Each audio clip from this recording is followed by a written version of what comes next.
tomorrow you're on your way to Las Vegas for a conference brought on by the International Franchise Association, which is the third time that you've This gone will be to. our second trip to this. Yeah. So last year it was in San Diego. Yes. This year it's in Las Vegas.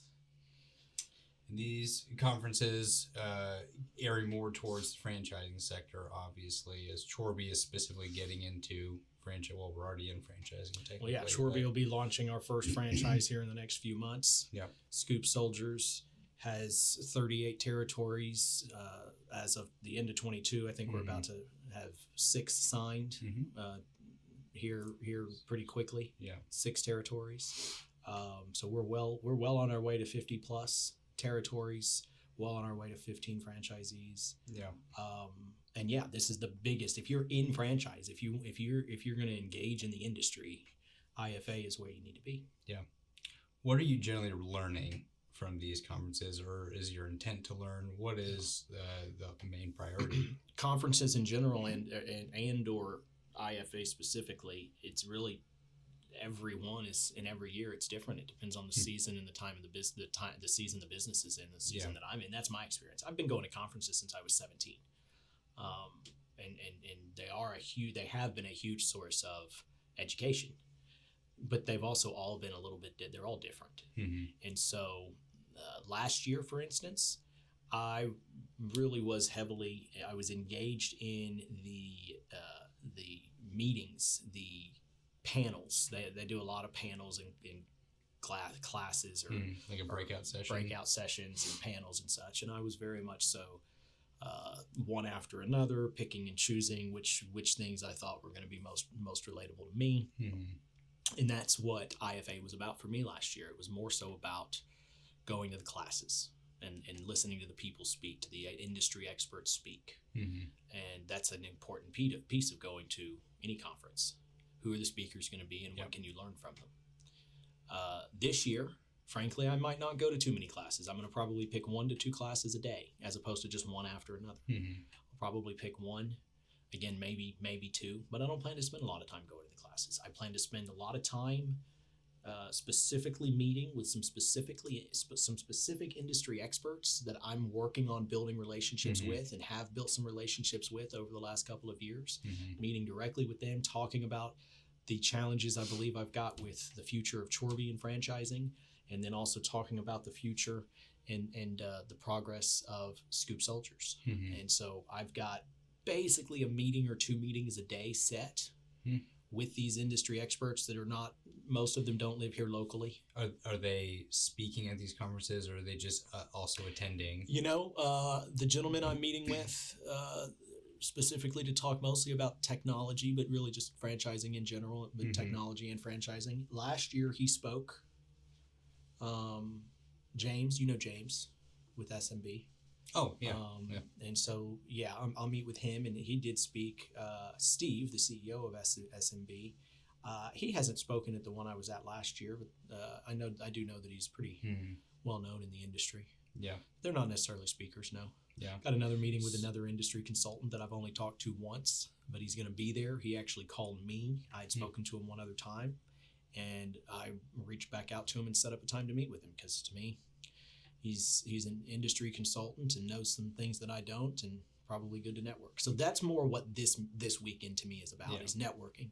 I've also got a colleague coming, John Amarafi, who's coming with us, and I intend to discuss some business with him. Okay. And of course, Scott Oakes, our franchise developer, and Josh will be there as well. Yeah, that's good. So we've talked about this specific conference. It was held at a different location last year. And I remember from that conversation that the biggest value that you had was the networking. It was getting to know new people. And it seems like it primed you up to be able to capitalize on that network in a healthy way of having conversations. Two-way conversations. I'll point that out. Yes. During this time, it's a centralized location that all of these individuals that you have previously networked. There's probably, if I'm not mistaken, I want to say there's 2,000, 3,000, 4,000 people attending this conference. Oh wow!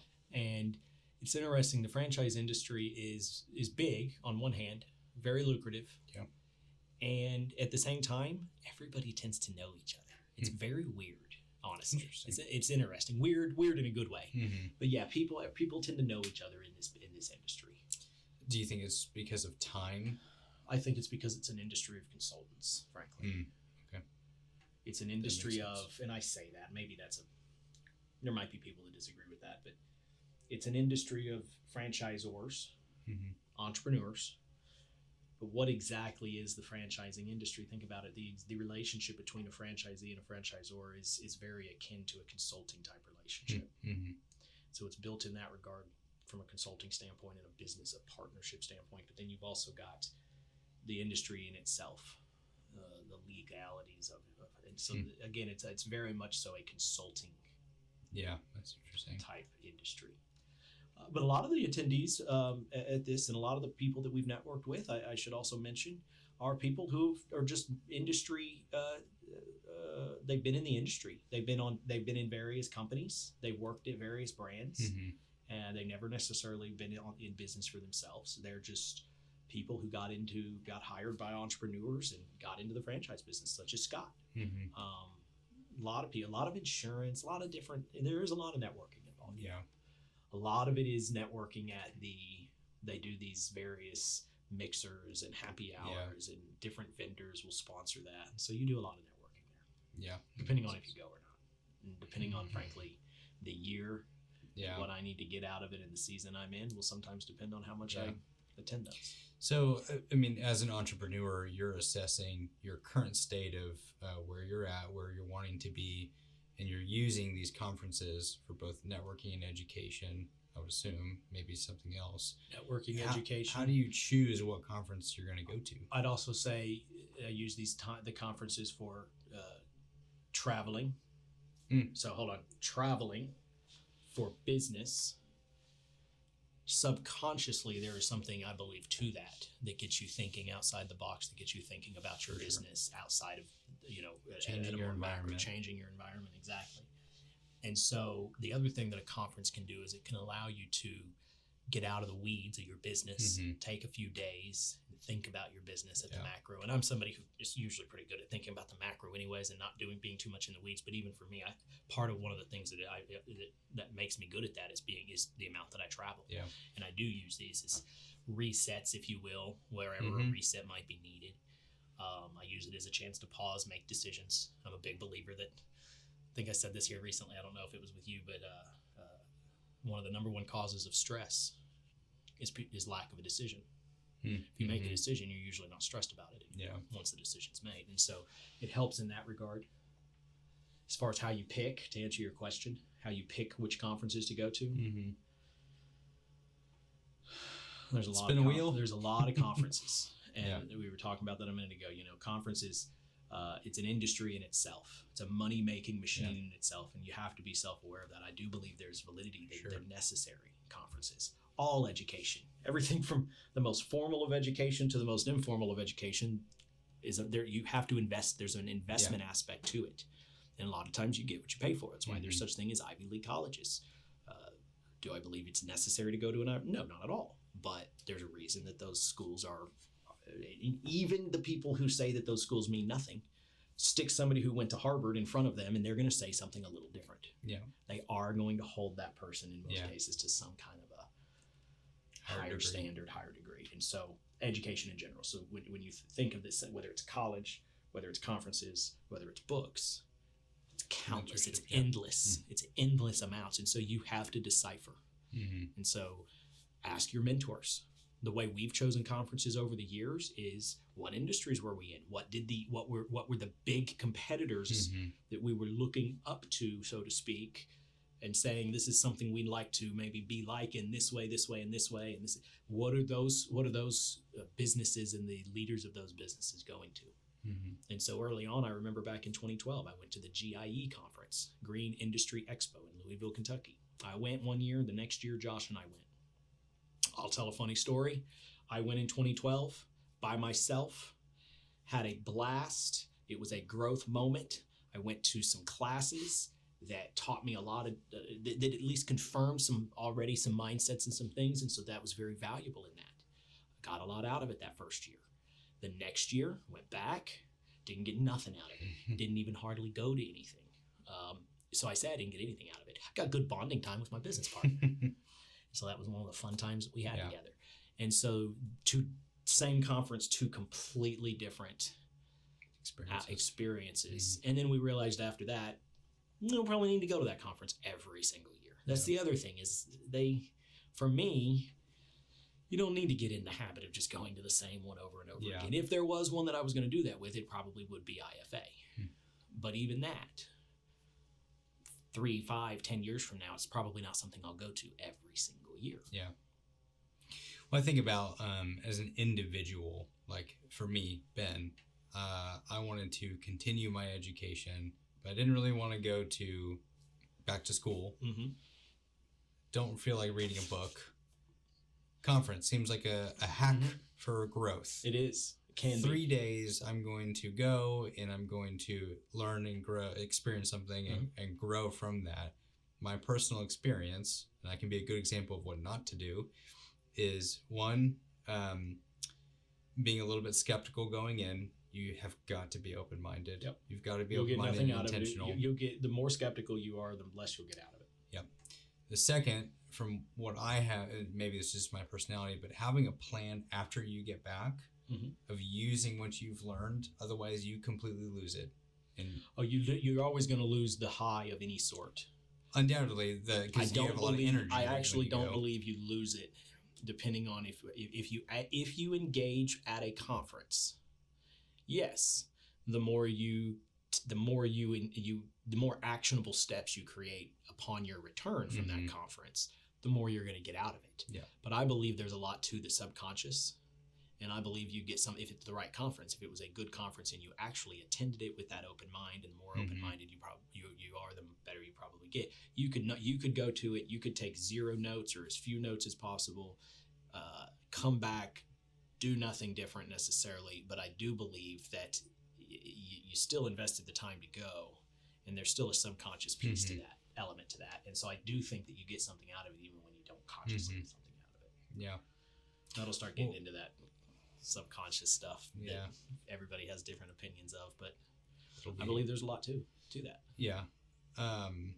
So within our Chorby specifically, more than our leadership team, also our leadership team, but other teams going to conferences together, do we want to do more of that? Is there value in doing that? You got to be careful. Yeah. Cost versus reward. Yeah. That's what I'm getting at. Yeah. So how do you get to a team right now? I'm still working on that. Right now, what I would tell you, we're at a place in our business where my natural instinct historically has been, everybody, let's go to this conference. I want you, and me, and we're all going to go. That gets expensive real fast, and I do question its ROI when you're talking about. It's one of those things. It's the opposite of economies of scale. It's you know what I mean. There's a lot of positives when you think economies of scale, but when it comes to economies of scale of starting with yourself and going to a conference and then turning that into 2 people and 5 people and whatnot, I think that you kind of got to be careful. You can over-conference yourself to death. Even our company as it stands today, if we were not careful, we could spend $10,000, $20,000, $50,000 a year on conferences. Then I would question their validity. Whereas right now, I went to a technology conference with Langlitz, and that was as much of a friend and bonding fun thing, but also talking about technology. By the way, that conference, we went to only a few classes, and honestly, I didn't get a whole lot out of those classes. I was quite disappointed in those classes. We had a lot of good time looking at all the different expo and whatnot, but really where the most value came out of that trip was being focused on technology and talking about it and so on and so forth. So I guess what I'm trying to get at is how, if we're not going to spend the money going to a conference, how do we take a team and get them out of their environment to start thinking of the bigger picture? Well, hold on, though. Now that comes to the next phase of what we're talking about. That then comes to, at what point do we as a company need to do a conference ourselves? Like host? Yeah. Yeah. And that in itself has a huge expense and can get very costly. And so maybe instead you do go to a different conference. You piggyback on a different conference. So there's definitely things to think about there. Yeah. I'm not sure. We're in that phase right now where we're almost big enough, especially all globally. We're of the size that we need to have a conference. Internal, a host a conference for both education and communication, and just to set the tone and say, what's that? Camaraderie, exactly. We need all that. We need to do that, absolutely. Whether we do it in 23 or 24 at Chorby, probably 24. Probably 24 for Scoop Soldiers also, albeit it probably should be in 23. Yeah. Well, I think on the day-to-day, I think they're part of a leader's job is to facilitate, because you can do that without going to a conference. Yeah. Like getting someone outside of their head, outside of their environment to get into their head and evaluate what has been going on and what you do need to do moving forward. I was just talking to someone about that this morning. I've mentioned this several times, resting and reconsidering. Yes. That doesn't have to be a major event. It can happen inside of 3 minutes.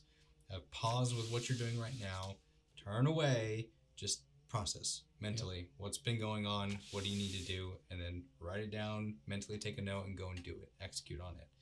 But that short process, the value of taking a few minutes to pause, gather your thoughts, to make a decision, go and act on it.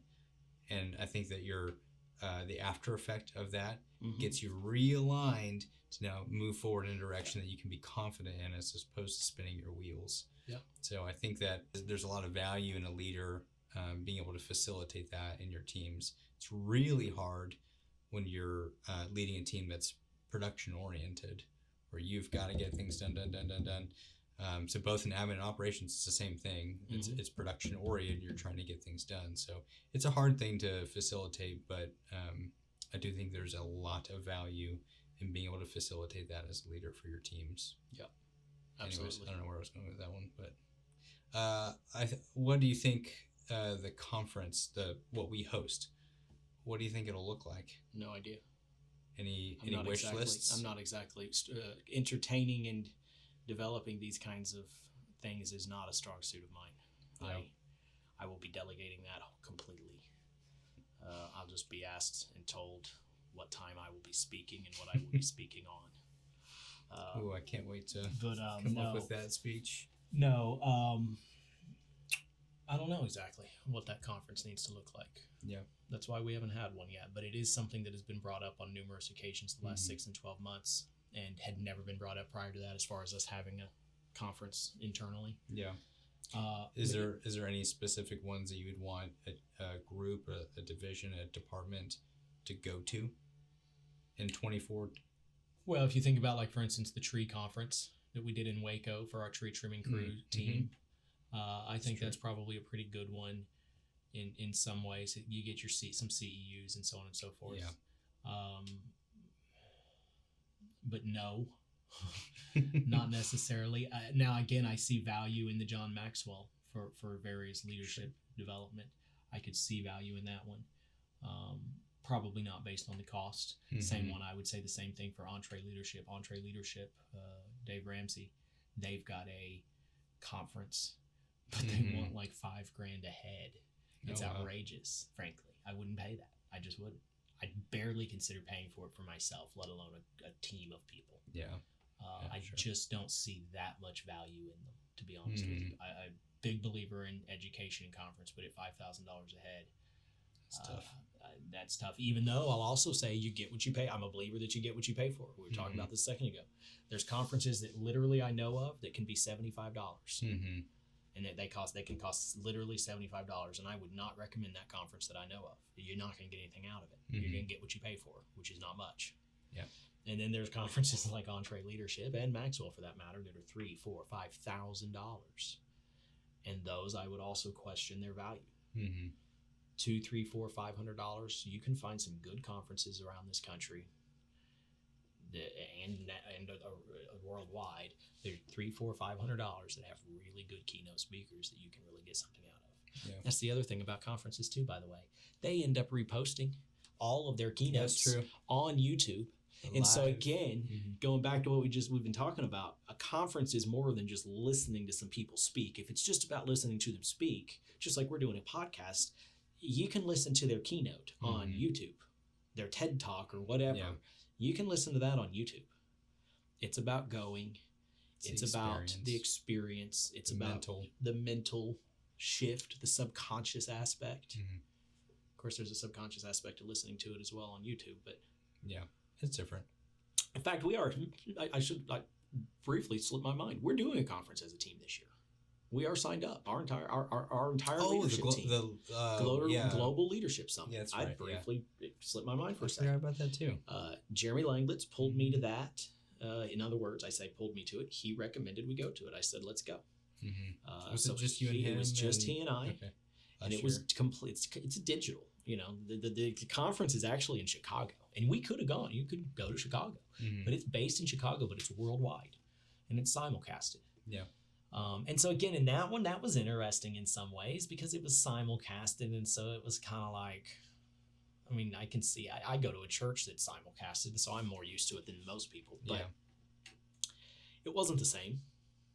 But I still got a lot out. I got something out of it. It also wasn't the same because it was here locally. You know, I think when we go to this conference, it'll be Frisco. But here's where I think it will make a difference for our team. It's a start. It's fairly inexpensive. I think it's like $150 a person.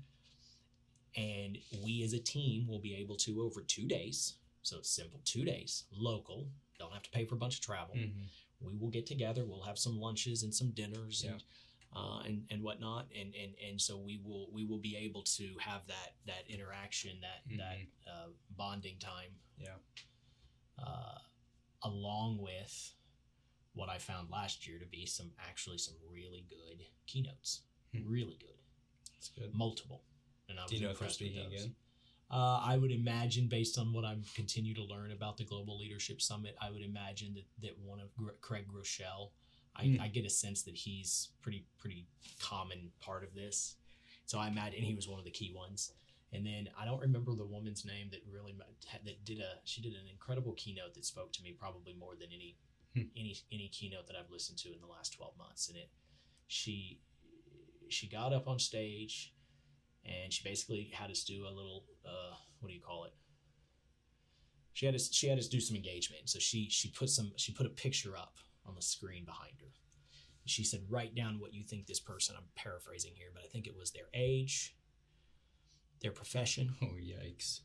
Put their age, put their profession, and something else. Salary. Maybe. Location. Might have been salary. That might have been profession. Maybe it was where they were from. She did like 4 different people. Yikes.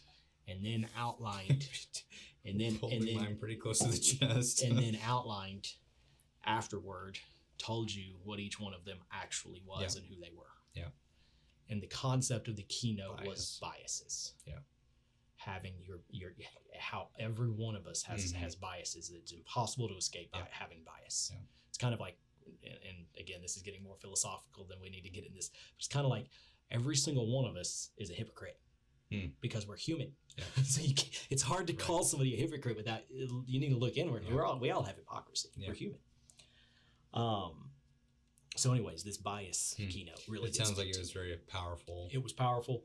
I've talked about it on numerous occasions because, it spoke to me. It spoke to me at the right time. Probably wasn't the first time anybody did. It's not the first time I've ever understood it, thought it, but it spoke to me at the right time, right place. And that's another thing about conferences. When you go out and you're actually searching, you're going to find something. You're going to find something. Yeah, that was what I was trying to get at earlier. Was my mistake with one of the conferences that we went to. I wasn't searching for anything. I was just ready. What I was searching for was to pick it apart. That's what I was figure out how it was about the money. Right. And again, everything is about the money. Sure. But it's stating the obvious, and I was not gaining anything out of it, and that was a failure on my part. Yeah. I feel pretty bad about that. I did gain some stuff. Well, good. I think I paid for that conference. You can reimburse. I'll reimburse me for it. you. I'm kidding. I'm kidding. $1 at a time for the next however many thousands of years. I don't think it was that much, but whatever it was. Anyways, it was helpful, and I do think there's a lot of value to it. And I hope that our teams, listening, anyone listening to this, is able to see the value in being able to get out of your environment to process, and how that can help. And if you're searching for something, can help you attain whatever you want in the future. I really believe that it compounds over time, but what you want, I think a conference, continuing education in some way, shape, or form is going to help you obtain that. Yeah, absolutely. I completely agree. Well said.